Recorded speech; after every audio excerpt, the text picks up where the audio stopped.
Hello बच्चों, welcome back to Sandeep commerce classes. कैसे हो आप सभी लोग? कैसे चल रही है आप लोग की एग्जाम की तैयारी? तो यहाँ पर हम आज क्या सीख रहे हैं? आज हम यहाँ पर एक स्पेशल सवाल कर रहे हैं जर्नल एंट्री का। क्योंकि ये सवाल मुझे एक स्टूडेंट ने कहा था, वो कहा था कि सर प्लीज ये सवाल आप जरूर मुझे बताइए या इसको कैसे करते हैं। तो मैंने सोचा कि चलिए आपको सिखाने से अच्छा है कि मैं सभी लोगों को इसको क्या करूँ, शेयर करूं। ठीक है, तो आज हम क्या कर रहे हैं, जर्नल एंट्री का एक मोस्ट इंपॉर्टेंट सवाल कर रहे हैं। तो प्लीज वीडियो को शुरू से लेकर एंड तक जरूर देखना ताकि आपको ये सवाल इजीली समझ में आ जाए। तो चलिए फटाफट हम क्या करते हैं, शुरू करते हैं। क्वेश्चन नंबर आपके सामने ये रहा, जर्नलाइज द फॉलोइंग। कुछ ट्रांजेक्शन से आपको इसकी जर्नल एंट्री बनानी है। तो जर्नल एंट्री के कॉलम क्या रहेंगे? पहला कॉलम रहेगा date, particular, LF, amount debit, और बच्चों यहाँ पर क्या रहेगा, अमाउंट क्रेडिट रहेगा। ठीक है, अब यहाँ पर इतना जो पार्ट है मैंने कैलकुलेशन के लिए रख दिया है। जर्नल के रूल आपको जरूर याद होना चाहिए। अगर आपको जर्नल के रूल याद नहीं है तो आप जर्नल एंट्री करने में काफी दिक्कतों का सामना करना पड़ेगा। तो जर्नल एंट्री करने के पहले हम जर्नल रूल्स को समझ लेते हैं। तो यहाँ पर 3 प्रकार के अकाउंट्स होते हैं। पहला होता है personal account, real account and nominal account. Personal account के अंदर हम किसी इंसानों की बात करते हैं या किसी कंपनी या किसी संस्था की बात करते हैं। ठीक है, इसमें 2 प्रकार के पर्सन होते हैं, एक होता है रिसीवर और एक होता है बच्चों क्या, giver. Debit the receiver and credit the giver. उसी तरीके से यहाँ पर दूसरा अकाउंट होता है रियल अकाउंट। रियल अकाउंट के अंदर हम बात करते हैं किसी वस्तु की बात करते हैं। ठीक है, यहाँ पर क्या होगा, या तो कोई चीज बिजनेस में आएगी या बिजनेस से जाएगी। अगर कोई चीज बिजनेस में आ रही है तो हम इसको डेबिट करेंगे, और यदि कोई चीज बिजनेस से जा रही है तो हम इसको क्या करेंगे, क्रेडिट करेंगे। तीसरा होता है नॉमिनल अकाउंट। इसके अंदर एक्सपेंसेस एंड लॉसेस को लिखा जाता है। जैसे एक्सपेंसेस एंड लॉसेस क्या होंगे हमारे, डेबिट, इनकम और गेन क्या होंगे हमारे यहाँ पर, क्रेडिट। तो चलिए फटाफट से हम सवाल को समझ लेते हैं। क्वेश्चन में लिखा हुआ है बॉट गुड्स फ्रॉम सलोनी। यहाँ पर क्या करा है, माल खरीदा है। किससे? कोई एक पर्सन है, उसका नाम क्या है, सलोनी से माल खरीदा है। कितने रुपए का? 20,000 रुपए का माल खरीदा है। ध्यान सुनिएगा, बॉट गुड्स फ्रॉम सलोनी, 20,000 रुपए का माल है। 10% का ट्रेड डिस्काउंट है और 5% का कैश डिस्काउंट है। ट्रेड डिस्काउंट जो होता है वो दोनों ही प्रकार के ट्रांजेक्शन पर मिलता है, चाहे आपका उधार हो चाहे आपका नगद हो। लेकिन जो कैश डिस्काउंट है वो हमेशा कैश ट्रांजेक्शन के ऊपर मिलता है। ठीक है, यहाँ पे लिखा हुआ half payment was made buying cash, यानी कि यहाँ पर सलोनी से हमने जो माल परचेज किया है उसका हमने आधा पैसा दे दिया है और आधा पैसा नहीं दिया। इसका मतलब ये है आधा पैसा उधार है और आधा क्या हुआ बेटा, आपका नगद हुआ। ठीक है, तो यहाँ पर दोनों प्रकार के ट्रांजेक्शन दिए गए। सबसे पहले तो हम बात करते हैं जर्नल एंट्री क्या बनेगी। यहाँ पर आपने माल खरीदा है, क्या करा बच्चों, यहाँ पर गुड्स परचेस किया है। गुड्स परचेस करने की जर्नल एंट्री क्या बनेगी? गुड्स परचेस करने की जर्नल एंट्री बनेगी बच्चों, ध्यान से सुनिएगा। एंट्री बनेगी purchase account debit, purchase account debit. अब यहां पर हमने जो गुड्स परचेस किया है वो उधार भी खरीदा है और नगद भी खरीदा है। पहले हम बात कर लेते हैं उधार की। उधार माल खरीदने की जर्नल एंट्री क्या बनती है, purchase account debit to purchase account debit to Saloni. ठीक है, ये उधार माल खरीदा हमने। इसी तरीके से अब हमें क्या करना है, नगद माल खरीदने की जर्नल एंट्री बनानी है। तो एंट्री बनेगी purchase account debit to cash. क्या एंट्री बनेगी, टू कैश। अब याद रखिएगा यहाँ पर ट्रेड डिस्काउंट को एंट्री में शो नहीं करते, लेकिन एक ऐसा डिस्काउंट है जिसको हम एंट्री में जरूर शो करते हैं और उसका नाम है कैश डिस्काउंट। कौन सा डिस्काउंट, कैश डिस्काउंट। तो कैश डिस्काउंट को एंट्री में शो करना पड़ेगा। अब कैश डिस्काउंट को एंट्री में क्या करना है, तो याद रखिएगा इसका सिंपल सा फंडा है। अगर आपका कैश क्रेडिट हो रहा है तो कैश डिस्काउंट भी क्रेडिट होगा, और अगर आपका कैश क्या हो रहा है बच्चों, डेबिट हो रहा है, तो कैश डिस्काउंट भी क्या होगा, डेबिट होगा। तो यहां पर आप देखिए कैश क्या हो रहा है, क्रेडिट, तो आपका कैश डिस्काउंट भी क्या हो जाएगा बच्चों, क्रेडिट हो जाएगा। तो यहां लिख देंगे हम टू डिस्काउंट। ठीक है, तो यहां पर हमारी एंट्री क्या होती है बच्चों, कंप्लीट होती है। इसका मतलब ये है कि चलिए एंट्री तो बन गई, लेकिन सबसे ज्यादा तकलीफ आती है कैलकुलेशन करने में। तो फटाफट से हम क्या करते हैं, कैलकुलेशन करते हैं। क्या लिखा हुआ है, सबसे पहले तो आपको ये चेक करना है कि ये जो गुड्स है, इस गुड्स की इनवॉइस प्राइस कितनी है, मतलब इसकी लिस्ट प्राइस है, इनवॉइस प्राइस कितनी है। तो यहां पर इसकी जो इनवॉइस प्राइस है बच्चों वो कितनी है, 20,000 रुपए इनवॉइस प्राइस दी है। इस सवाल में दिया गया है आपको डिस्काउंट, 10% का डिस्काउंट है। कौन सा डिस्काउंट है? ट्रेड डिस्काउंट है। अब ट्रेड डिस्काउंट है तो सबसे पहला रूल क्या है कि आपको अगर सवाल में दो डिस्काउंट दिए है, ट्रेड भी दिया है और कैश भी दिया है, तो आप सबसे पहले क्या करेंगे? ट्रेड डिस्काउंट को लेस करेंगे। तो हम क्या करेंगे? यहां पर 10% का ट्रेड डिस्काउंट निकालेंगे। कितना परसेंट डिस्काउंट निकालेंगे? 10%। अब 10% का ट्रेड डिस्काउंट कैसे निकाला जाता है? इसके लिए सिंपल सा फंडा है। जब भी आपको 10% निकालना हो तो पीछे से एक जीरो कम कर दिया करो। जैसे कि हमें 20,000 का 10% निकालना है तो 20,000 में से एक जीरो हम कम कर देंगे तो बच्चों यहां पर वैल्यू आ जाएगी आपकी 2,000 रुपए। इसके बाद हम क्या करेंगे? 20,000 में से 2,000 रुपए घटाएंगे तो यहां पर आ जाएगा 18,000 रुपए। इसका मतलब आपने गुड्स परचेस किया है। कितने रुपए का गुड्स परचेस किया है? 18,000 रुपए का गुड्स परचेस किया है। बात यहां तक समझ में आ चुकी है? अगर आ गई है तो हम आगे बढ़ते हैं। अब यहां पर हमने क्या करा? परचेस तो किया, पर परचेस यहां पर हमने दो तरीके से किया है। हमने उधार भी खरीदा है और हमने नगद भी खरीदा है। तो हम क्या करेंगे? सबसे पहले ये जो 18,000 रुपए है इसके हम दो टुकड़े कर लेंगे। कितने टुकड़े कर लेंगे बच्चों? दो टुकड़े कर लेंगे। और इसका आधा, 18,000 का आधा कितना होता है? सर 18,000 का आधा होता है 9,000 रुपए और 18,000 का आधा होता है 9,000 रुपए। तो ये जो 9,000 रुपए है ये है आपका उधार, ठीक है, क्रेडिट है। जबकि ये 9,000 रुपए है ये क्या है? आपका नगद है। क्या ये? नगद। नगद मतलब कैश है। तो सबसे पहले तो हम यहाँ पे बात कर लेते हैं परचेस अकाउंट डेबिट टू सलोनी। ये यहाँ पे उधार की एंट्री है और सलोनी में यहाँ पर कितना आ जाएगा बच्चों? 9,000 रुपए आ जाएगा। यहाँ तक तो समझ में आ गया है। अब हम बात करें यहाँ पर कैश की। अब चूंकि सवाल में कैश डिस्काउंट है तो यहाँ पर हमने 9,000 रुपए का नगद माल खरीदा है, इसलिए हम क्या करेंगे? इस 9,000 रुपए के ऊपर 5% का कैश डिस्काउंट दे देंगे। कितना दे देंगे? Cash discount 5%।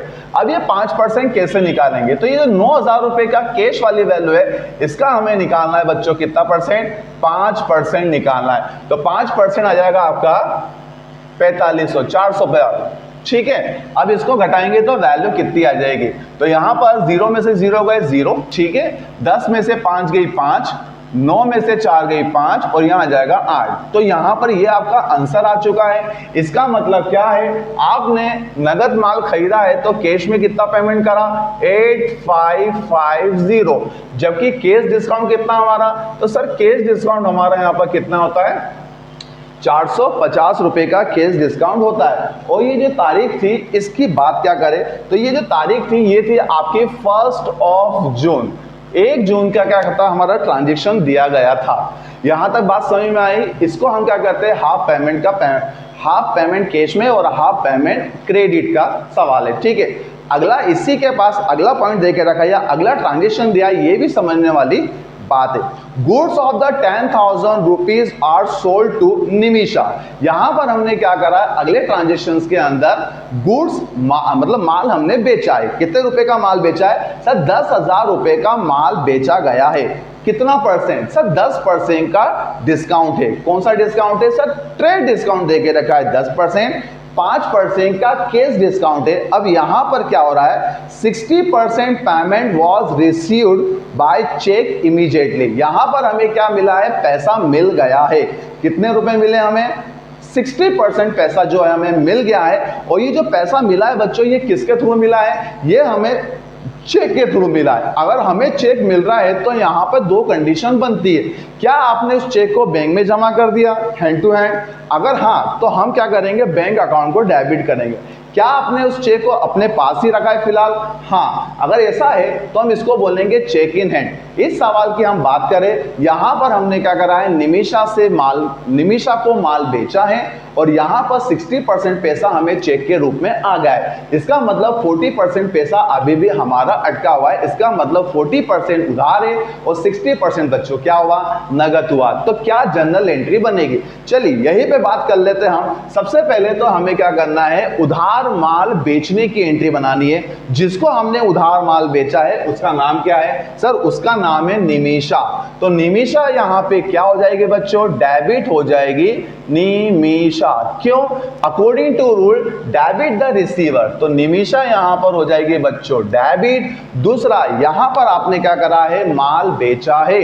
माल बेचा है तो आपके पास से गुड्स जा रहा है, गुड्स जा रहा है तो हम क्या करेंगे बच्चों, सेल्स को यहां पर क्रेडिट कर देंगे। तो यहां पर सेल्स क्या हो जाएगा बच्चों, क्रेडिट हो जाएगा, क्योंकि बिजनेस में से गुड्स क्या हो रहा है बच्चों, आउट हो रहा है। यहां तो समझ में आ गया।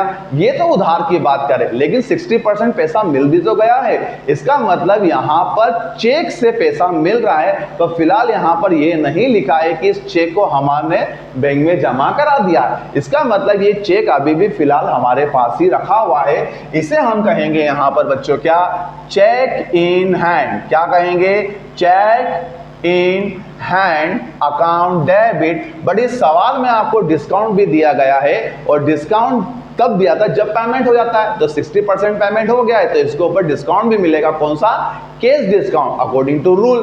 क्या कहा था मैंने आपको, अगर कैश क्या हो रहा है आपका क्रेडिट, तो डिस्काउंट भी क्या होगा, क्रेडिट। और अगर आपका कैश डेबिट हो रहा है तो डिस्काउंट भी क्या होगा, डेबिट। अब कैश की जगह पर आप चेक इन हैंड भी ले सकते हैं, और आप बैंक ले सकते हैं, मतलब पेमेंट के ऊपर क्या होगा, आपका डिस्काउंट दिया जाएगा। तो यहां पर चेक इन हैंड क्या हो रहा है, डेबिट। तो यहां पर के डिस्काउंट भी क्या हो जाएगा बच्चों, क्रेडिट डेबिट हो जाएगा।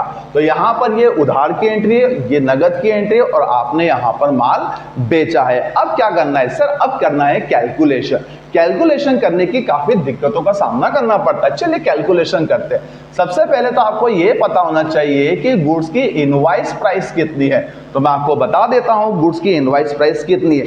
10,000 का गुड्स दिया गया है, ठीक है। अब चाहो तो आप इसका 60% और 40% आप भी निकाल लीजिए, फिर आप दोनों का 10% का क्या निकालेंगे, ट्रेड डिस्काउंट निकालेंगे। इससे अच्छा है कि ट्रेड डिस्काउंट जो है वो आप एक साथ निकाल लीजिए। तो मैं एक साथ निकाल देता हूं ट्रेड डिस्काउंट। कितना परसेंट है ट्रेड डिस्काउंट, सर 10% का ट्रेड डिस्काउंट है। 10,000 का 10% कितना होता है, सर 10,000 का 10% होता है 1,000 रुपए। 10,000 में से जब आप 1,000 रुपए घटाओगे तो वैल्यू कितनी आ जाएगी बच्चों, 9,000 रुपए आ जाएगी।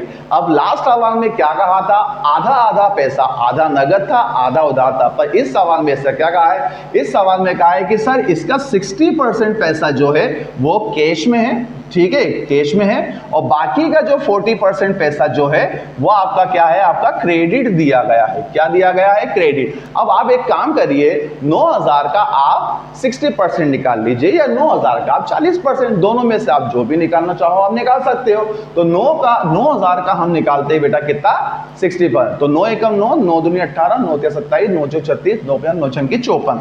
यहां पे आ जाएगा 5,400 रुपए आपका कैश ट्रांजेक्शन, ठीक है। तो उधार कितना आया, तो 9 एकम 9, 9 दूनी 18, 9 ते 27, 9 चौक 36, ठीक है। 3,600 रुपए क्या आ जाएगा बच्चों आपका उधार, और नगद कितना आ जाएगा 5,400। चलिए ठीक है।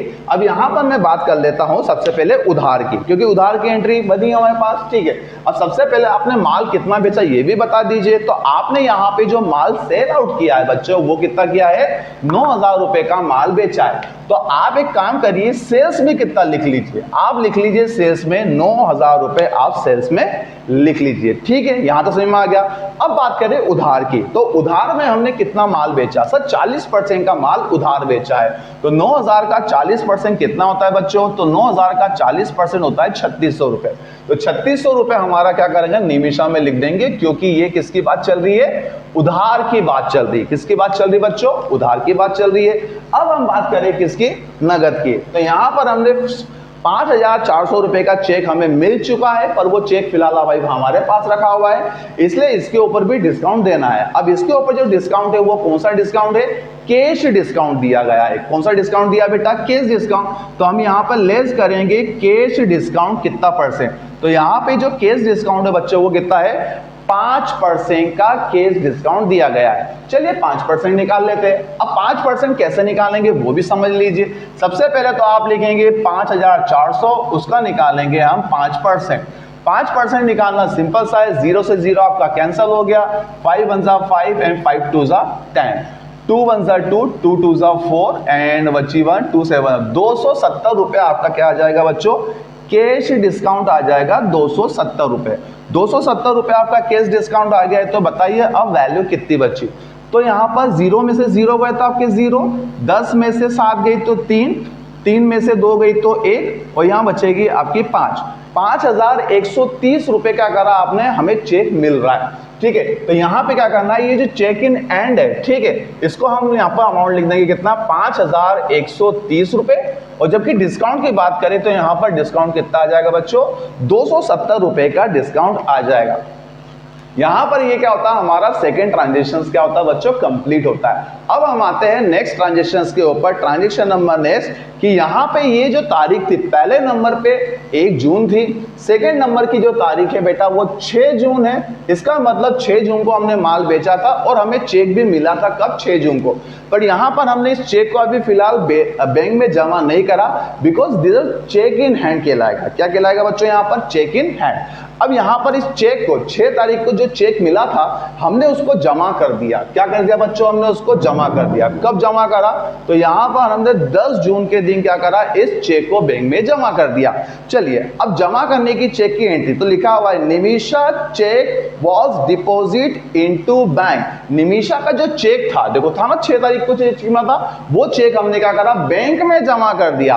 तो चलिए रिसीवर कौन हो जाएगी बच्चों, रिसीवर हो जाएगी बैंक, एंट्री बनेगी बैंक अकाउंट डेबिट, और चेक हमारे पास से जा रहा है तो एंट्री बनेगी चेक इन हैंड। क्या बनेगी बच्चों, यहां पर एंट्री चेक इन हैंड के नाम से क्या बन जाएगी बच्चों, एंट्री बन जाएगी। और यहां पर हमने चेक कितने रुपए का जमा करा है, 5,130 रुपए का चेक हमने क्या करा है, बैंक में जमा करा है। बात यहां तक समझ में आई गई होगी। अब ये बताइए, क्या यहां पर निमिषा से हमारा लेन देन कंप्लीट होता है? नहीं सर, बिल्कुल नहीं होता है, क्योंकि अभी हमने जो 9,000 रुपए का माल बेचा था उसमें से हमें केवल 60% पैसा मिला है, अभी भी हमारा 40% पैसा अटका हुआ है। तो क्या ये हमें पैसा मिल रहा है? तो अगला ट्रांजेक्शन लिखा है 12 जून के दिन निमिषा क्या करती है, अपना जो भी अकाउंट है वो सेटल करती है, फुल सेटल करती है 5% के केस डिस्काउंट के ऊपर। तो चलिए हम क्या करते हैं, यहां पर उसका अकाउंट को सेटल करते हैं 5% का केस डिस्काउंट। तो चेक करिए यहां पर निमिषा से हमें कितने रुपए लेने बाकी थे। सर 3,600 रुपए लेने बाकी थे। अब निमिषा क्या कर रही है, ये पेमेंट कर रही है, पर इसके ऊपर भी डिस्काउंट है बच्चों। कौन सा डिस्काउंट है, केस डिस्काउंट है, और फिलहाल हमें यहाँ पर कैश ही मिल रहा है, ठीक है। हमें कैश मिल रहा है तो एंट्री क्या बनेगी, एंट्री बनेगी cash account debit to, giver कौन हो जाएगी बच्चों, गिवर हो जाएगी निमिषा। अब निमिषा से कितने लेने हैं सर, 3,600 रुपए निमिषा से लेने। पर साफ लिखा हुआ है कि निमिषा जो पेमेंट कर रही है वो 5% के केस डिस्काउंट पर पेमेंट कर रही है, ठीक है। अब यहाँ पर केस डिस्काउंट हमारे लिए क्या हुआ, चूंकि हमें 5% कम मिल रहा है तो हमारे लिए हुआ एक्सपेंसेस, और एक्सपेंसेस क्या होंगे बच्चों, यहाँ पर डेबिट होंगे। अब इसको किस नाम से लिखेंगे, इसको हम लिखेंगे डिस्काउंट के नाम से लिख देंगे। अब कैलकुलेशन की बात कर लेते हैं, चलो कैलकुलेशन कर लेते हैं। अब जो 3,600 है इसका हमें निकालना है 5%। कितना परसेंट निकालना है, 5% निकालना है। अब ये 5% कितना आएगा, ठीक है। तो 0 से 0 आपका क्या होता है बेटा, कैंसिल होता है। 5 1 जा 5, 5 2 जा 10 होता है, ठीक है। 2 1 जा 2, 2 1 जा 2, और 2 8 जा 16, और यह आ जाएगा 0, 180 रुपए। तो यहाँ पे जो डिस्काउंट है वो कितना आ जाता है बच्चों, 180 रुपए का आ जाता है। और क्या करना है, 3600 रुपए में से डिस्काउंट है 180 रुपए का, तो 0 में से आपकी 0 गई 0, ठीक है। यहाँ पर आएगी 10 में से 8 गई तो बचेगी 2, ठीक है। यहाँ बचेगी 5, 5 में से 1 गई 4, और यहाँ बचेगी 2। तो आपका आंसर आ जाएगा सॉरी ये 3 ही आएगा, ठीक है। तो यहां पर हम क्या करेंगे, 3600 रुपए में से 180 रुपए घटाएंगे तो क्या वैल्यू आ जाएगी बच्चों, यहां पर वैल्यू आ जाएगी आपकी 3,420 रुपए आ जाएगी। और इस तरीके से ये इंपॉर्टेंट क्वेश्चन जो था यहां पे सोल्व होता है। और सवाल समझ में आया तो प्लीज कमेंट बॉक्स में जरूर बताइएगा कि सवाल आपको समझ में आया कि नहीं आया, या सवाल कैसा आपको लगा। प्लीज़ बच्चों अपने दोस्तों में इस वीडियो को ज़्यादा से ज़्यादा शेयर करें ताकि उनको भी इस सवाल का नॉलेज हो। Thank you so much for watching this video.